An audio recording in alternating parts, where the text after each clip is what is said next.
اليسرى قالوا سلاما قال سلام فما لبث أن جاء بعجل حنيذ فلما رأى أيديهم لا تصل إليه نكرهم وأوجس منهم خيفة قالوا لا تخف إنا أرسلنا إلى قوم لوط وامرأته قائمة فضحكت فبشرناها بإسحاق ومن وراء إسحاق يعقوب قالت يا ويلتى أألد وأنا عجوز وهذا بعلي شيخا إن هذا لشيء عجيب قالوا أتعجبين من أمر الله رحمة الله وبركاته عليكم أهل البيت إنه حميد مجيد صدق اللہ العظیم۔ معزز سامعین،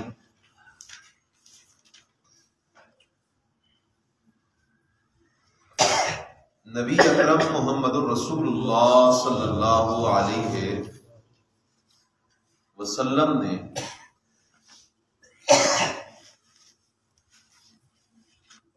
جب 40 سال کی عمر میں نبوت ملنے کے بعد ایک پیغام سنایا، وہ پیغام جس کو سنانے کے لیے اللہ تعالیٰ نے کم و بیش 1.25 لاکھ پیغمبر بھیجے۔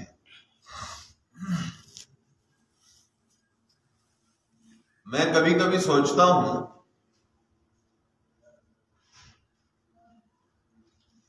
کہ وہ پیغام کتنا اعلیٰ اور عظیم ہے جس کو پہنچانے کے لیے اللہ نے نبیوں کو بھیجا ہے۔ وہ پیغام کتنا عظیم ہے۔ امام الانبیاء علیہ السلام نے بھی مکہ کی بستی کے اندر صفا کی پہاڑی پہ کھڑے ہو کے وہی پیغام سنایا، اور وہ پیغام ایسا پیغام ہے جو بندہ اس پیغام کو سمجھ لے اور اس کو مان لے، خدا کی قسم وہ اتنا عظیم ہے کہ آسمانوں کے فرشتے بھی ایسے بندے پہ فخر کرتے ہیں۔ اس پیغام کی پرواز ہی اتنی اونچی ہے۔ وہ صاحب یاسین کو سمجھ آ جائے تو صاحب یاسین کے تذکرے اللہ قرآن کے دل سورہ یاسین میں کر دیتا ہے۔ وہ پیغام بی بی آسیہ کو سمجھ آ جائے تو اللہ کی ولیہ بن جاتی ہے۔ وہ پیغام حبشے کے ایک کالے رنگ کے حضرت بلال حبشی رضی اللہ تعالیٰ عنہ کو سمجھ آ جائے تو چلتا زمین پہ ہے، قدموں کی آہٹ عرشوں پہ سنائی دے۔ پھر بات سمجھنی ہے، نبی علیہ السلام نے مکے کے اندر آ کے وہ پیغام سنایا، سارے نبیوں نے وہی پیغام سنایا۔ یہ سورہ انبیاء ہے اور سورہ انبیاء کی آیت نمبر 25 ہے۔ بسم اللہ الرحمن الرحیم وما ارسلنا من قبلک من رسول الا نوحی الیہ انہ لا الہ الا انا فاعبدون۔ ہر طرف یہ شور ہے، آمد مصطفیٰ آمد مصطفیٰ مرحبا مرحبا۔ اور میرے عزیز، آمد کا کون منکر ہے؟ نبی علیہ السلام اور سارے انبیاء کی آمد کے منکر تو یہودی بھی نہیں، عیسائی بھی نہیں، سکھ بھی نہیں، ہندو بھی نہیں۔ جھگڑا آمد کا نہیں، جھگڑا مقصد آمد کا ہے۔ میرے نبی آئے، مکے والوں کو کوئی تکلیف نہیں، یہودیوں کو کوئی تکلیف نہیں، عیسائیوں کو کوئی تکلیف نہیں، لیکن جب پیغام سنایا سارے دشمن بن گئے۔ اس لیے اگر سچا محمدی بننا چاہتا ہے تو پیغام محمد رسول اللہ صلی اللہ علیہ وسلم کو ماننا پڑے گا۔ اب نبی علیہ السلام کا پیغام کیا ہے؟ کم و بیش 1.25 لاکھ نبیوں کا پیغام کیا ہے؟ اللہ اکبر، ایک قدم آگے جاؤں۔ آسمان سے اللہ نے 4 کتابیں اتاری، 100 صحیفے اتارے۔ کیوں اتارے؟ اللہ نے یہ ساری کائنات بنائی، کیوں بنائی؟ جواب ایک ہی ہے، نبی بھی اتارے یہ پیغام دے کر لا الہ الا اللہ، کتابیں نازل کی، صحیفے نازل کیے یہ پیغام دے کر لا الہ الا اللہ۔ اور اللہ نے کائنات کو بنایا یہی سمجھانے کے لیے کہ لا الہ الا اللہ۔ دیکھو نا قرآن دیکھو، وما ارسلنا من قبلک من رسول۔ آج اللہ سمجھ دے مولوی کو، لوگوں کو اس نے اس کام میں لگا رکھا ہے، نعرے لگاؤ، ایڑیاں اٹھا کے نعرے لگاؤ۔ لیکن اس سے پوچھو تو صحیح نا یار، نبی آئے یہ بتا، آئے کیوں؟ ہمیں یہ بتا نبی آئے کیوں، کیا لے کے آئے؟ وہ کہے گا نبی نماز لے کے آئے، روزہ لے کے آئے، حج لے کے آئے، زکات لے کے آئے۔ اسے آگے سے کہنا ہے مکے والے تو نبی علیہ السلام کے نبی بننے سے پہلے بھی نماز پڑھتے تھے، روزہ رکھتے تھے، حج کرتے تھے، زکات دیتے تھے، داڑیاں رکھتے تھے، طواف کرتے تھے۔ تو نبی علیہ السلام کوئی نئی چیز تو نہیں لے کے آئے، قرآن لے کے آئے۔ تو قرآن میں تو بہت سارے مسئلے ہیں، ہمیں وہ مسئلہ بتا جس مسئلے کی وجہ سے نبی علیہ السلام کو لوگوں نے جادوگر کہا، جس مسئلے کی وجہ نے اللہ کے نبی کو لوگوں نے پاگل اور دیوانہ کہا، جس مسئلے کی وجہ سے میرے نبی کی بیٹیوں کو طلاقیں ہوئی، جس مسئلے کی وجہ سے میرے نبی کے دندان مبارک شہید ہوئے، جس مسئلے کی وجہ سے میرے نبی نے تلوار اٹھائی، جس اللہ اکبر، خدا کی قسم بڑا مشکل کام ہے۔ آج تو ہم نے سیکھا ہوا ہے سیدھی سیدھی نماز پڑھ لو جنت ہماری اپنی ہے، ایسے نہیں، بڑا مشکل کام ہے۔ غزوہ احزاب ہوا نا، جسے غزوہ خندق کہتے ہیں، پورا 1 مہینہ لگ بھگ مدینے کا محاصرہ رہا، پوری دنیا کے کافر اکٹھے ہو کے آ گئے تھے، پورے عرب کے۔ اللہ تعالیٰ نے آندھی بھیج دی، فرشتے بھیج دیے، رات کو طوفان آیا، آندھی آئی، فرشتے آئے، وہ سارے کافر بھاگ کے چلے گئے۔ سمجھو بات کو، اب پورا 1 مہینہ بندہ اتنی پریشانی میں گزارے کہ دشمن بیٹھا ہے دروازے پر۔ اگلی بات سنو، نبی علیہ السلام وہاں سے لوٹ کے آئے، گھر پہنچے، ہتھیار اتارنے لگے۔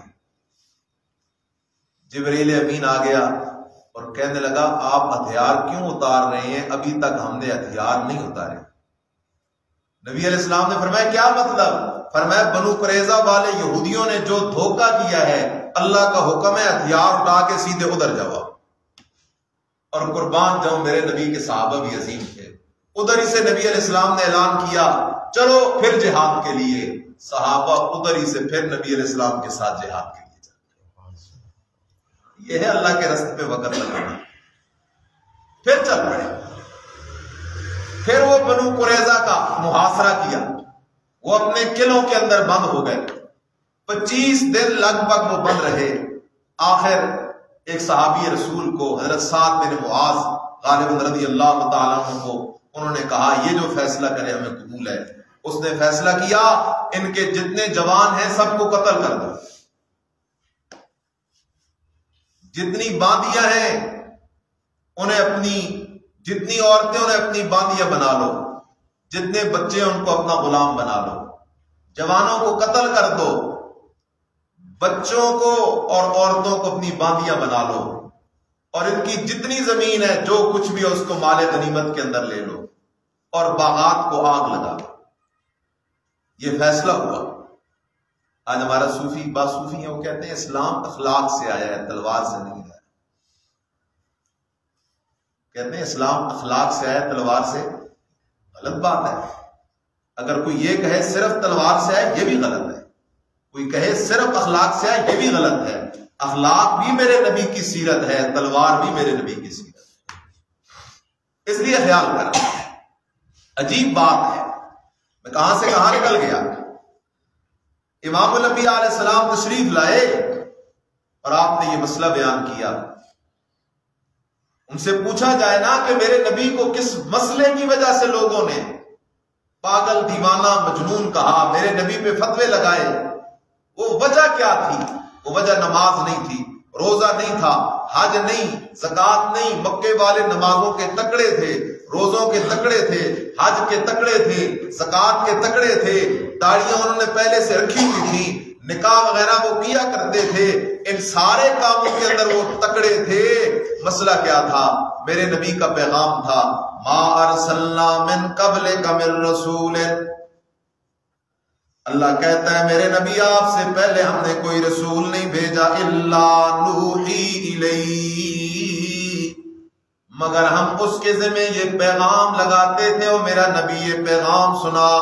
اللہ وہ پیغام کیا ہے؟ فرمایا انہو لا الہ الا انا، اے میرے نبی پیغام سناؤ لوگو، سبحان اللہ، میں اللہ کا نبی ضرور ہوں لیکن الہ کوئی نہیں، ولی اللہ کے پیارے ضرور ہیں لیکن الہ کوئی نہیں، حاجت روا کوئی نہیں، مشکل کشا کوئی نہیں، داتا کوئی نہیں، دستگیر کوئی نہیں، نفع نقصان کا مالک کوئی نہیں، کھوٹی قسمتیں کھڑی کرنے والا کوئی نہیں، بیڑے پار لگانے والا کوئی نہیں، عالم الغیب کوئی نہیں، حاضر و ناظر کوئی نہیں، مختار کل کوئی نہیں، دلوں کے حال جاننے والا کوئی نہیں، اولاد دینے والا کوئی نہیں، رزق دینے والا کوئی نہیں، پریشانیاں دور کرنے والا کوئی نہیں، اللہ انا، مگر صرف میں اکیلا اللہ ہی ہوں۔ فاعبدون، جب الہ اکیلا اللہ ہے تو عبادت کے لائق بھی اکیلا کون ہے؟ آگے چلو میرے عزیز، اللہ نے کتابیں اتاری یہی مسئلہ سمجھانے کے لیے۔ سورہ ہود ہے، آ جانا ذرا، سورہ ہود کی بالکل پہلی آیت پڑھ رہا ہوں، پارہ نمبر 11 ہے۔ الف لام را کتاب احکمت آیاتہ ثم فصلت من لدن حکیم خبیر، اللہ تعبدوا الا اللہ اننی لکم منہ نذیر و بشیر۔ اللہ اکبر، سبحان اللہ۔ دوسرا سوال ہے، اللہ تو نے قرآن کیوں اتارا ہے؟ کتابیں کیوں اتاری ہیں؟ تلاوت کرنا ثواب کا کام ہے، لیکن اللہ نے صرف تلاوت کے لیے قرآن کو نہیں اتارا۔ جی ہم لوگوں نے تو سمجھ لیا قرآن شبینوں کے لیے آیا ہے۔ شاید پنجاب میں شبینے ہوتے ہیں، رمضان کے اندر ایک رات کے اندر سارا قرآن پڑھتے ہیں۔ ایک دفعہ ہم کہیں سفر میں تھے تو اتفاق ہوا، مسجد میں گئے، آگے ایک قاری کھڑا ہے اور اس قاری کے پیچھے ایک اور قاری کھڑا ہے، اگلا قاری پڑھ رہا ہے، پچھلا ایک قاری سن رہا ہے، پیچھے لوگ بیٹھے ہیں، کوئی چائے پی رہا ہے، کوئی جوس پی رہا ہے، کوئی کھا رہا ہے۔ کیوں جی؟ وہ قاری صاحب پہلی رکعت کے اندر 3 سپارے پڑھتے ہیں، اور جب وہ قاری صاحب رکوع کے قریب ہوتے ہیں نا تو کرتے کھانسی کرتے ہیں، لوگوں کو پتہ چل جاتا ہے اب قاری صاحب رکوع میں جانے والے ہیں، بھاگ کے سارے قاری صاحب کے پیچھے کھڑے ہو جاتے ہیں۔ دوسری رکعت قاری صاحب ذرا چھوٹی پڑھا دیتے ہیں، یہ پھر آگے لیٹ جاتے ہیں۔ اللہ نے قرآن شبینوں کے لیے تو نہیں اتارا، اللہ نے قرآن ان ختموں کے لیے تو نہیں اتارا، اللہ نے قرآن صرف قسموں کے لیے، جھگڑے حل کرنے کے لیے تو نہیں اتارا، اللہ نے قرآن صرف کمائیاں کرنے کے لیے تو نہیں اتارا۔ اللہ پھر قرآن اتارا کیوں ہے؟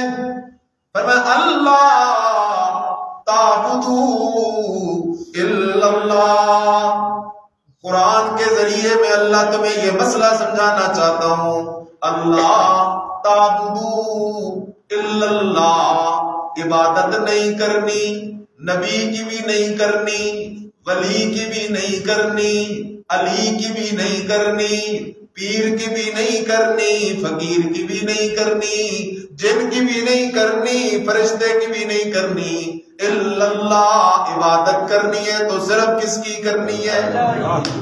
اس کے لیے اللہ کہتا ہے میں نے قرآن اتارا ہے۔ اور مولوی جی کیا کرتا ہے؟ مولوی جی حضرت لقمان حکیم کا واقعہ بیان کرتا ہے، اور لقمان حکیم کی پہلی نصیحت اپنے بیٹے کو کیا ہے؟ یا بنی لا تشرک باللہ ان الشرک لظلم عظیم۔ ملا جی اس نصیحت کو چھوڑ جاتا ہے، لوگوں کو کہتا ہے لقمان حکیم نے نصیحت کی ہے، یا بنی اقم الصلاۃ، بیٹا نماز پڑھا کر۔ وہ پہلی جو نصیحت تھی وہ چھوڑ دی۔ ملا جی نے کیا کیا؟ سورہ یوسف لوگوں کو سنائی۔ لوگوں نے واقعہ یوسف یاد کیا ہوا ہے، لیکن ساری گپیں قرآن نے جو سورہ یوسف میں اللہ کی توحید بیان کی ہے اسے چھوڑ دیا۔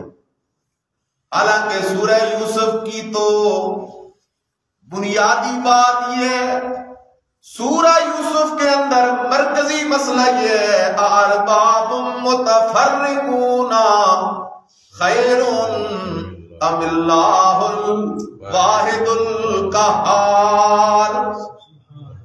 حضرت یوسف علیہ السلام نے جیل کی کوٹری میں ان دو قیدیوں کو کون سا مسئلہ سمجھایا تھا؟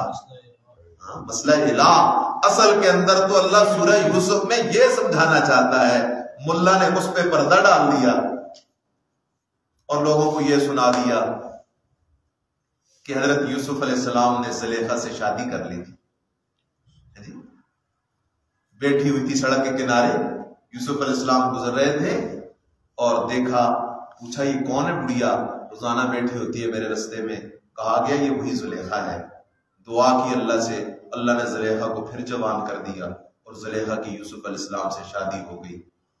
اتنا بدبخت ہے یہ۔ مجھے ایک بندے نے فون کیا، کہتا ہے شاہ صاحب زلیخا کی یوسف علیہ السلام سے شادی ہوئی تھی۔ میں نے کہا اگر زلیخا آج زندہ ہو کے آ جائے تو شادی کرے گا؟ کہتا ہے نہیں میں تو نہیں کروں گا۔ میں نے تجھے شرم نہیں آتی؟ نبی سے شادی کروا رہا ہے۔ جس عورت کے کردار پہ داغ لگا ہو وہ نبی کی بیوی کبھی بن نہیں سکتی۔ سورہ یوسف میں گپیں سنائیں۔ یوسف علیہ السلام مصر کی منڈی میں بک رہے تھے، ایک بوڑھی آ گئی، بوڑھی کے پاس دھاگا اٹھایا ہوا تھا۔ اس نے کہا، کسی نے کہا اماں تو کدھر آئی؟ اس نے کہا یوسف کو خریدنے ہیں۔ کس سے خریدے گی؟ یہ دھاگا ہے میرے پاس، اٹی ہے میرے پاس۔ اس نے کہا اس دھاگے کے بدلے میں یوسف تو نہیں ملے گا؟ اس نے کہا ملے گا نہیں، لیکن میں چاہتی ہوں کہ میرا نام بھی یوسف کے خریداروں میں آ جائے۔ حالانکہ یوسف علیہ السلام آزاد ہے، نبی کا بیٹا ہے، اور آزاد کو بیچنا اور خریدنا یہ تو ہے ہی حرام۔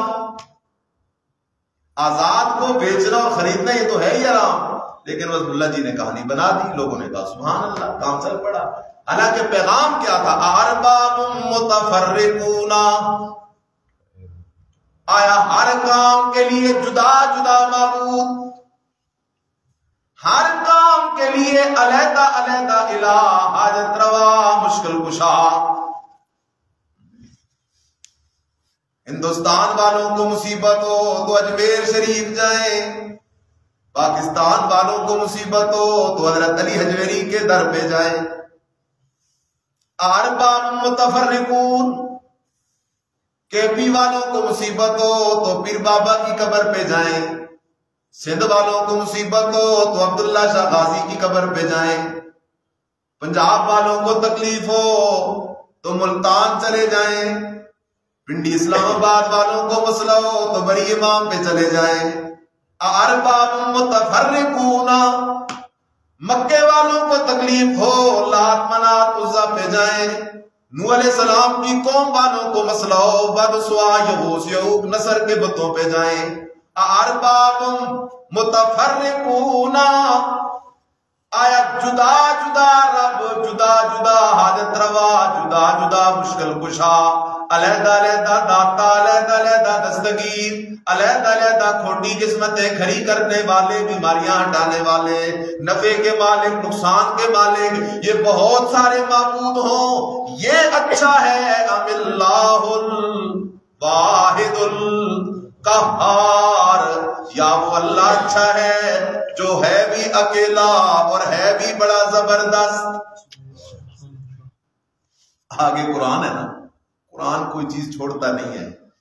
یہاں ایک اشکال تھا، ارباب متفرقون خیر ام اللہ الواحد القہار، یہ بھی معبود ہے زیادہ اور یہ معبود ہے اکیلا، ظاہراً لگتا تھا شاید یہ بھی معبود ہے، تو اللہ نے آگے جا کے اس کا جواب دیا، فرمایا نا ان ہی الا اسماء سمیتموها انتم وآباؤکم ما انزل اللہ بہا من سلطان۔ اللہ کہتا ہے یہ جن کو تم نے داتا بنایا ہوا ہے، جن کو تم دستگیر کہتے ہو، جن کو تم مشکل کشا کہتے ہو، حاجت روا کہتے ہو، جن کو تم کھوٹی قسمتیں کھڑی کرنے والا کہتے ہو، یہ ان کو یہ نام تم نے دیے ہوئے ہیں، ان کو یہ نام تم نے دیے ہوئے ہیں، تمہارے باپ دادوں نے دیے ہوئے ہیں، ما انزل اللہ بہا من سلطان، میں اللہ نے ان کے معبود ہونے پہ کوئی دلیل نازل نہیں کی، یہ تو میرے بندے ہیں، یہ تو میرے محتاج ہیں، یہ تو میری مخلوق ہیں، یہ تو میرے مجبور ہیں، یہ تو خود مجھ سے مانگ کے کھانے والے ہیں، یہ تمہارے معبود کیسے ہو سکتے ہیں؟ اللہ اکبر۔ تو اللہ نے قرآن کو نازل کیا تھا اس مسئلہ کے لیے، اللہ تعبدو الا اللہ، اپنی توحید کے لیے۔ اب اللہ نے یہ سارا جہان بنایا، یہ اللہ نے کیوں بنایا، یہ بھی سوچنے کی بات ہے۔ اب 4 پارٹیاں ہیں، کتنی پارٹیاں؟ ایک یہودی تھے، وہ کہتے تھے لولا عزیر لما خلقت الافلاک، اگر حضرت عزیر علیہ السلام نہ ہوتے نا اللہ یہ دنیا ہی نہ بناتا۔ اللہ نے یہ دنیا بنائی ہے عزیر علیہ السلام کے لیے، یہ بات کرتے تھے یہودی۔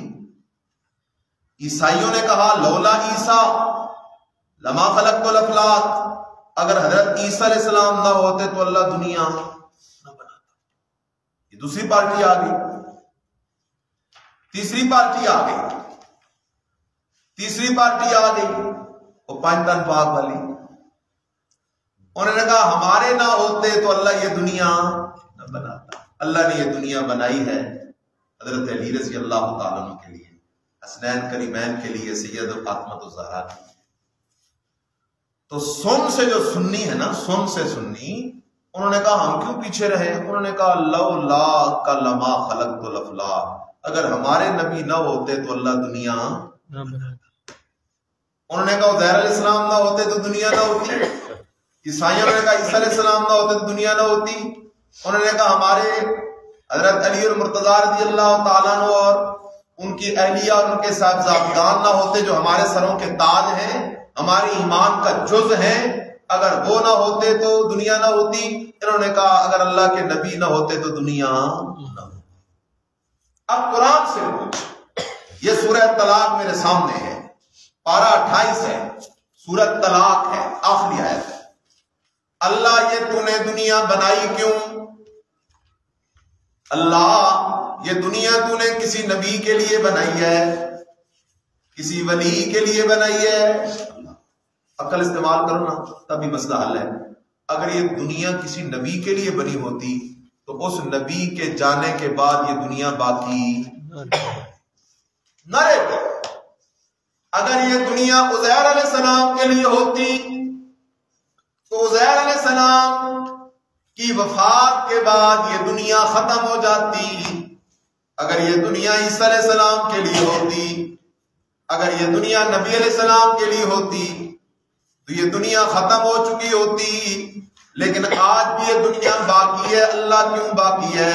فرمایا اللہ الذی خلق 7 سماوات ومن الارض مثلہن، اللہ وہ ذات ہے جس نے 7 آسمان بنائے. کیا بنائے؟ 7 آسمان بنائے. ایک نظر ڈالو نا سورہ فرقان پہ کیسے بنائے. یہ سورہ فرقان کی پہلی آیت ہے. اللہ اکبر. سورہ فرقان پڑھتے جاؤ نا. اللہ تعالیٰ نے یہاں تذکرہ کیا ہے او میرے بندو میں اللہ تعالیٰ نے آسمان بنائے ہیں بغیر عمد ترونہا, بغیر ستونوں کے. تم دیکھتے بھی ہو ان کے نیچے ستون کوئی نہیں ہے. بغیر ستونوں کے میں اللہ تعالیٰ نے آسمانوں کو کھڑا کیا ہوا ہے. اس لیے خیال کر اللہ الذی خلق 7 سماوات, اللہ وہ ذات ہے جس نے پیدا کیے 7 آسمان. وَمِنَ الْأَرْضِ مِثْلَهُنَّ, اور ان 7 آسمانوں کے بعد 7 زمینیں بنائی ہیں. سبحان اللہ. یہ آسمان کھڑے ہیں بغیر ستونوں کے. حالانکہ اللہ کے سوا ایک کمرے کی چھت بھی بغیر ستونوں کے کھڑا کرنا کسی کی طاقت نہیں. اللہ کی قدرت ہے. اللہ الذی خلق 7 سماوات ومن الارض مثلهن يتنزل الامر بینهن. اللہ کہتا ہے یہ زمین و آسمان بنائے بھی میں نے ہیں اور ان زمین و آسمانوں کے اندر حکم بھی میرا ہی چلتا ہے. کسی اور کا حکم بھی میرا چلتا ہے. جاگو میرے عزیز, دھوکہ نہ کھانا. گھر ہو میرا اور حکم کسی اور کا چلے, یہ برداشت کر سکتے ہو؟ گھر میرا ہو حکم کسی اور کا چلے, یہ نہیں ہو سکتا. ملک میرا ہو حکم کسی اور کا چلے, یہ بھی ہم برداشت نہیں کرتے. لیکن چل رہا ہے کیونکہ ہماری نظریں ہیں مخلوق پر, خالق پر نہیں.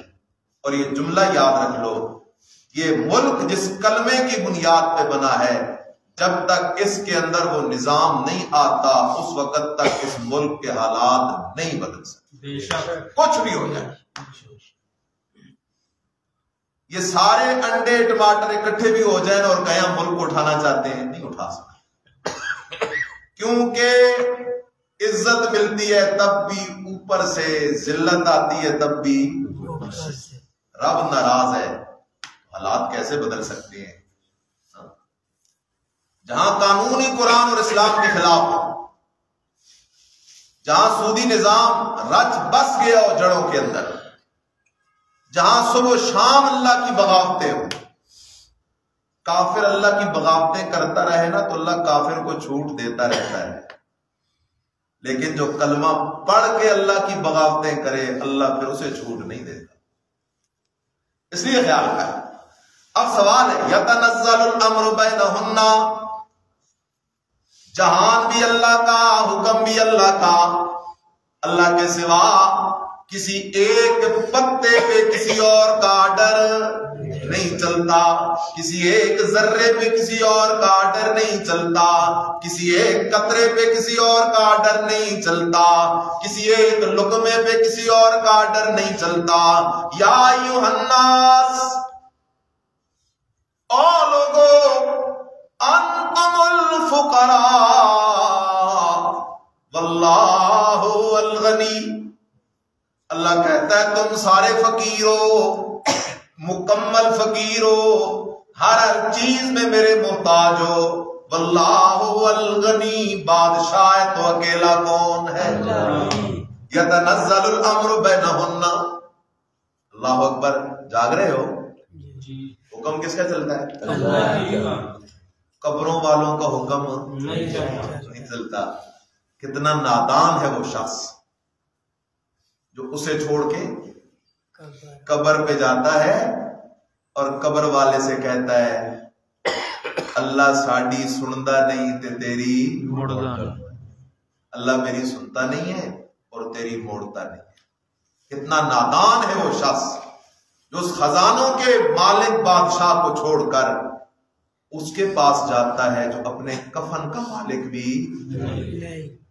اللہ کو چھوڑ کے جو سب کی سنتا ہے اس کے پاس جاتا ہے جو کسی کی بھی نہیں سنتا.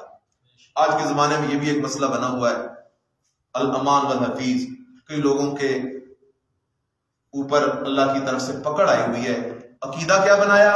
جی مردے سنتے، خیال کرو، مردے بھی اور سنتے بھی، مردے بھی اور سنتے۔ یہ ایسی ہے جیسے میں کہوں ابھی میں گزر کے آیا ہوں ایک قبرستان سے، اور وہاں قبرستان کے اندر مردے فٹ بال کھیل رہے تھے۔ او بھائی مردے اور فٹ بال کھیلنا کہاں کی بات ہے؟ مردے کا سننا یہ عقل سے بعید بات ہے، لیکن بندہ جب شرک کی ریل پہ چڑھتا ہے نا تو عقل کام شام شرک والی ٹرین پہ بندہ چڑھتا ہی تب ہے جب انسان کی عقل کام چھوڑ دیتی ہے۔ اس لیے اللہ نے فرمایا اولئک کالانعام بل ہم اضل، جو لوگ شرک کی ٹرین پہ چڑھ گئے ان کی مثال جانوروں والی ہے۔ جانور تو پھر بھی اپنے مالک کا وفادار ہوتا ہے، کتا بڑا گیا گزرا ہے لیکن وہ بھی اپنے مالک کو دیکھ کے دم مارتا ہے نہیں مارتا؟ اپنے مالک سے وفا کرتا ہے نہیں کرتا؟ مالک اس کو پتھر بھی مارے لیکن اپنے مالک کا دروازہ نہیں چھوڑتا۔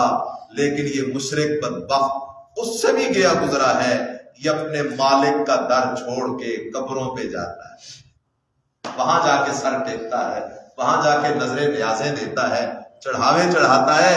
اس لیے میرے عزیز پیغام کو سمجھ، لا الہ الا اللہ والے پیغام کو سمجھ، یہ پیغام تیرے دل میں جب اتر جائے گا تب انشاءاللہ اللہ کی طرف سے رحمتیں آئیں گی۔ بنیاد یہ ہے، اس لیے عرض کر رہا ہوں بات کو سمجھ ذرا، حکم چلتا ہے میرے اللہ کا کسی اور کا نہیں۔ یتنزل الامر بینہن، اللہ سوال ہے، اللہ تو نے آسمان بنائے کیوں؟ اللہ تو نے یہ زمینیں بنائی کیوں؟ اللہ تو یہ سارا نظام کیوں چلا رہا ہے؟ جواب دیا قرآن نے لِتَعْلَمُوا ان اللہ علی کل شیء قدیر وان اللہ قد احاط بكل شیء علما۔ اللہ کہتا ہے میں نے یہ سب کچھ بنایا بھی ہے اور چلا بھی رہا ہوں۔ تجھے دو مسئلے سمجھانا چاہتا ہوں۔ کتنے مسئلے؟ دو۔ پہلا مسئلہ لِتَعْلَمُوا ان اللہ علی کل شیء قدیر، پہلا مسئلہ تجھے سمجھ آ جائے، آسمانوں کو دیکھ کے سمجھ، زمینوں کو دیکھ کے سمجھ، سورج چاند کے نظام کو دیکھ کے سمجھ۔ آسمانوں پہ بھی میرے سوا کسی کا ڈر نہیں چلتا، سورج چاند پہ بھی میرے سوا کسی کا حکم نہیں چلتا، بادلوں پہ بھی میرے سوا کسی کا حکم نہیں چلتا۔ زمین پہ دیکھ فصلیں اگ رہی ہیں، پھل اگ رہے ہیں، پھول اگ رہے ہیں، چشمے نکل رہے ہیں، زمین کے کسی ایک انچ پہ بھی میرے سوا کسی اور کا ڈر نہیں چلتا۔ آسمانوں پہ بھی میرا ڈر، فضاؤں میں بھی میرا ڈر، زمینوں پہ بھی میرا ڈر، زمینوں سے نیچے بھی میرا ڈر، آسمانوں سے اوپر بھی میرا ڈر، کسی اور کا ڈر نہیں چلتا۔ نبی اللہ کے پیارے ضرور ہیں لیکن آڈر ان کا بھی نہیں چلتا، ولی اللہ کے پیارے ضرور ہیں لیکن آڈر ان کا بھی نہیں چلتا۔ جب آڈر صرف میرا چلتا ہے تو سمجھنا الہ بھی اکیلا کون ہے؟ تجھے یہ سمجھانا چاہتا ہوں وَأَنَّ اللَّهَ قَدْ أَحَاطَ بِكُلِّ شَيْءٍ عِلْمًا۔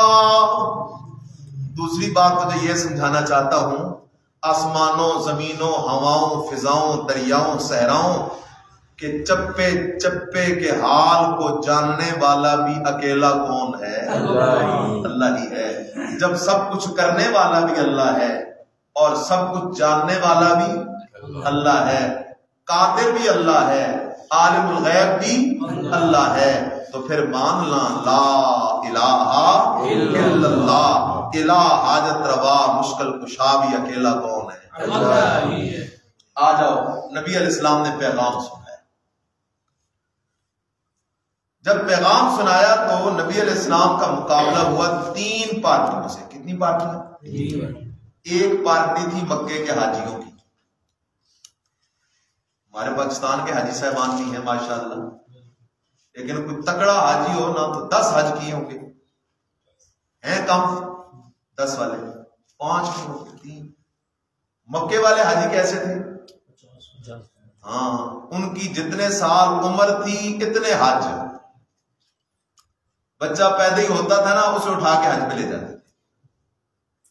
تو اگر مسئلہ صرف حج سے حل ہو جائے تو حج تو ان کے زیادہ ہیں پھر۔ اگر مسئلہ صرف نمازوں سے ہو تو ان کی ساری نمازیں بیت اللہ میں نماز پڑھتے تھے حضرت اسماعیل علیہ السلام کی شریعت پر، اور اللہ کے راستے میں مال بھی خرچ کرتے تھے۔ ترمذی شریف میں حدیث ہے، حضرت عائشہ رضی اللہ تعالیٰ عنہ نبی علیہ السلام سے پوچھے یا رسول اللہ صلی اللہ علیہ وسلم، یہ جو حتیم ہے، حتیم بیت اللہ کے باہر ایک جگہ ہے تھوڑی سی، حتیم، یا رسول اللہ صلی اللہ علیہ وسلم یہ حتیم جو ہے، حتیم یہ کیا ہے؟ آپ علیہ السلام نے فرمایا عائشہ تیرے خاندان والوں نے بیت اللہ تعمیر کرنے کے لیے حلال پیسے اکٹھے کیے۔ کون سے پیسے؟ انہوں نے اعلان کیا تھا کوئی حرام کا پیسہ نہیں دو گے، کوئی بدکارہ عورت اس کے اندر پیسے نہیں دو گی۔ آج کل تو کیا ہوتا ہے، محتمم صاحبان کے پاس، مسجد والوں کے پاس لوگ لاتے ہیں اور کہتے ہیں یہ پیسے سود کے ہیں، آگے سے کیا کہتے ہیں محتمم، اچھا ٹھیک ہے میں ان کو پھر لیٹرینوں میں لگا۔ نہ ہو میرے عزیز، اس کا یہ حل نہیں۔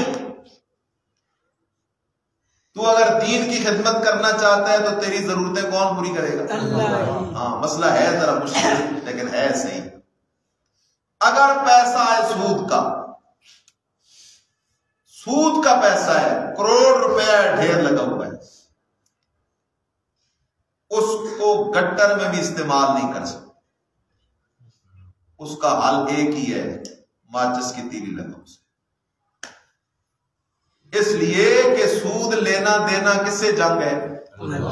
اللہ سے جنگ ہے، اور اللہ سے جنگ ہے جب، اب اس کے لیے یہ رستے نہ نکال جی گٹر میں لگ جائے گا جی ادھر لگ جائے گا، ایسے نہیں، بس بائیکاٹ کر، مکمل بائیکاٹ کر۔ جب مکمل بائیکاٹ کرے گا تو جتنے کو آگ لگائے گا اس سے کئی گنا زیادہ حلال اللہ تیری جھولی میں ڈال دے گا۔ اس کے خزانوں میں کوئی کمی ہے؟ اس کے خزانوں میں تو حساب ہی کوئی نہیں۔ خیر، 3 پارٹیوں سے مقابلہ، مکے کے حاجی ایک، یہودیوں کے بڑے بڑے مولوی،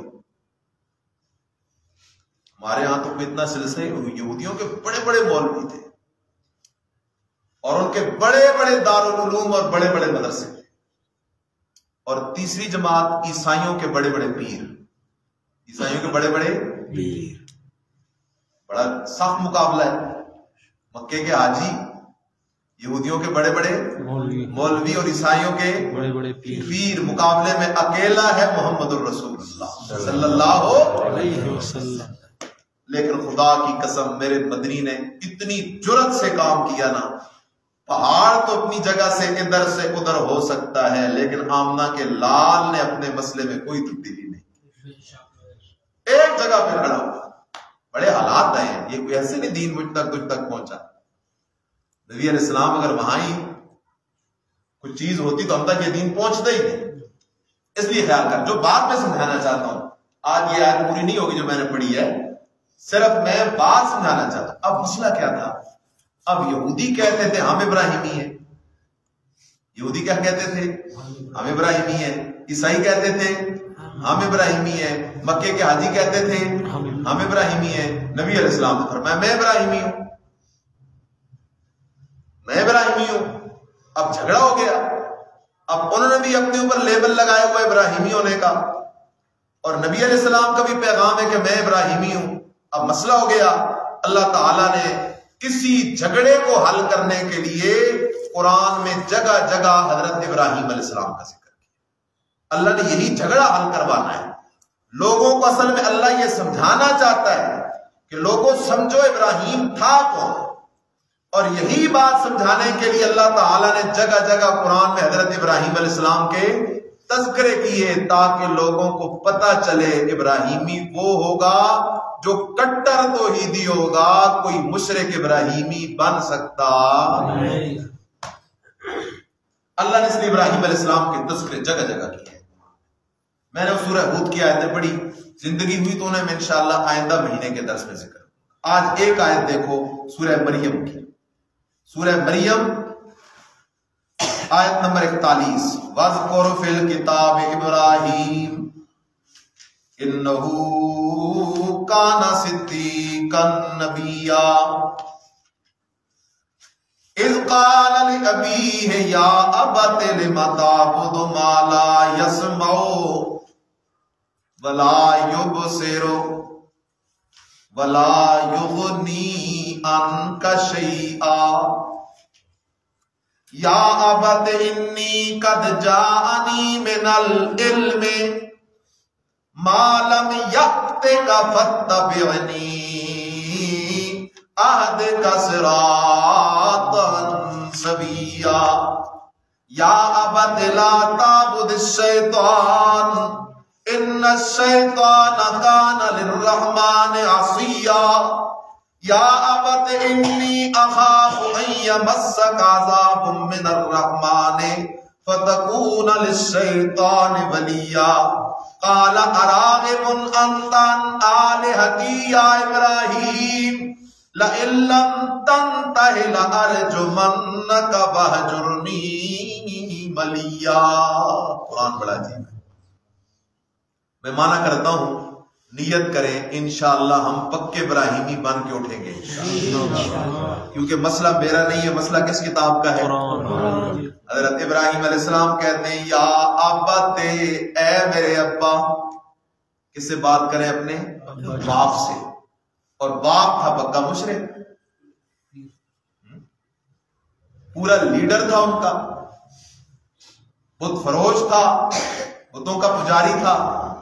ابراہیم علیہ السلام کہتے ہیں یا ابت اے میرے ابا لما تعبد, کیوں تو سجدے کرتا ہے, کیوں تو نظر نیازیں دیتا ہے, کیوں تو غائبانہ پکارتا ہے ان کو لا یسمع جو تیری پکار سن نہیں سکتے. یہ ابراہیمی تبلیغ ہے. اور ابراہیمی تبلیغ شروع کہاں سے ہوتی ہے؟ لا یسمع ما فوق الاسباب, کوئی نہیں سننے والا, سننے والا اکیلا کون ہے؟ اللہ. لما تعبد ما لا یسمع.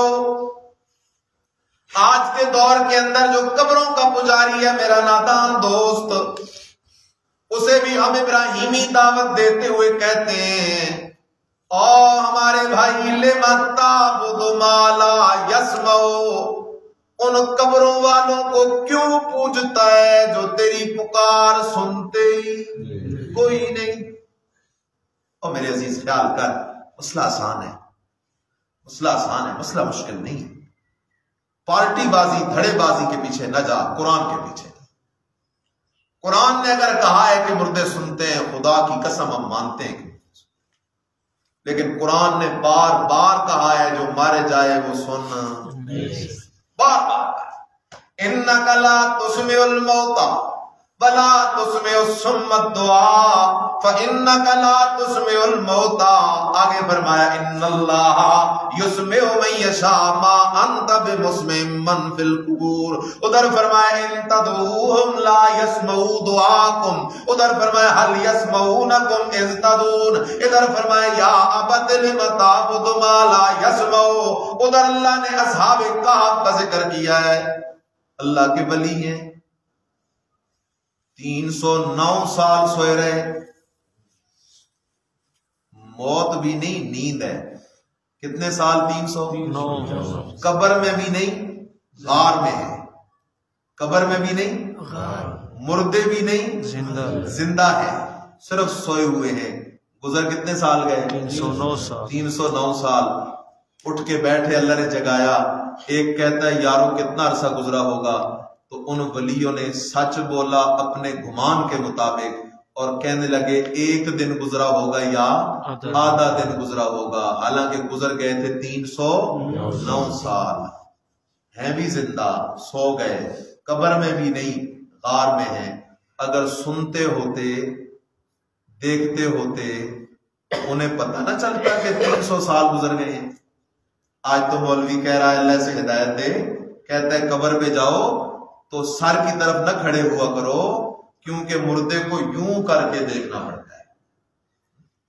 اور ادھر ہے بھی زندہ, غار میں سوئے ہوئے, کوئی نہیں پتہ چلا. اور سورہ بقرہ میں دیکھ, حضرت عزیر علیہ السلام اللہ کا نبی ہے, 100 سال موت کی وادیوں میں رہا. کتنے سال؟ 100 سال. قرآن دے گھر میں جا کے, سورہ بقرہ آیت 259 ہے. 100 سال موت کی وادیوں میں رہا. قبر میں نہیں رہا, زمین کے اوپر رہا. دن بھی آئے, راتیں بھی آئی, سورج نکلا, چاند نکلا, آندیاں ہوئیں, طوفان ہوئے, بارشیں ہوئیں, لیکن حضرت عزیر علیہ السلام کو کسی حال کا پتہ نہ چلا. اللہ نے پوچھا میرے نبی کتنا زمانہ گزرا ہے؟ نبی کہتا ہے اللہ ایک دن گزرا ہوگا یا آدھا دن گزرا ہوگا. نبی پہ موت آ گئی, دنیا کے حالات کی کوئی خبر نہیں. ولی سو گئے, دنیا کے حالات کی کوئی خبر نہیں. دفن بھی نہیں ہوئے. اب میرے عزیز ضد نہ کر, جس پہ موت آ جائے اور قبر میں دفن بھی ہو جائے, منو مٹی کے نیچے چلا جائے. اب اگر تو عقیدہ رکھتا ہے کہ وہ میری سنتا ہے, ایک ہے یہ کہنا کہ اللہ چاہے تو سنائے. اللہ تو قادر ہے, اللہ تو اس دیوار کو بھی سنا سکتا ہے. ان اللہ یسمع من یشاء, اللہ جسے چاہے سنائے, یہ اور بات ہے. لیکن ایک ہے یہ کہنا کہ یہ قبر والا میری سنتا ہے. عادتاً یہ قبر والا میری سنتا ہے, اس بندے کے مشرک ہونے میں کوئی شک نہیں, خالص شرک ہے. کیونکہ غائبانہ اور مافوق الاسباب پکار کس کی صفت ہے؟ اللہ. اور یہ مان کس میں رہا ہے؟ قبر والے میں. اسی طرح آخری سیڑھی چڑھانے لگا ہوں, آپ ادھار نہیں کرتا, کیا معلوم اگلے درس تک زندگی ہے یا نہیں. مسئلہ حل ہو گیا ہے. مسئلہ سمجھو میرے عزیز, درود دعا ہے. درود کیا ہے؟ دعا ہے. پڑھو ذرا درود. اللہم صلی علی محمد وعلی آل محمد کما صلیت علی ابراہیم وعلی آل ابراہیم انک حمید مجید. اللہم بارک علی محمد وعلی آل محمد کما بارکت علی ابراہیم وعلی آل ابراہیم انک حمید مجید. درود کہاں سے شروع ہوا؟ اللہ اللہ اللہ. کس سے بات ہو رہی ہے؟ اللہ. نماز پڑھو سبحانک اللہ, کس سے بات ہو رہی ہے؟ دعائے قنوت پڑھو اللہم انا نس, کس سے بات ہو رہی ہے؟ نماز کے بعد دعا پڑھتے ہو اللہم انتس سلام, کس سے بات ہو رہی ہے؟ مسجد میں آتے ہو جاتے ہو دعا پڑھتے ہو اللہم افتح لی ابوابا, کس سے بات ہو رہی ہے؟ اللہم انی اسألک, کس سے بات ہو رہی ہے؟ لبیک اللہم لبیک, کس سے بات ہو رہی ہے؟ تو اللہم بات کس سے ہے؟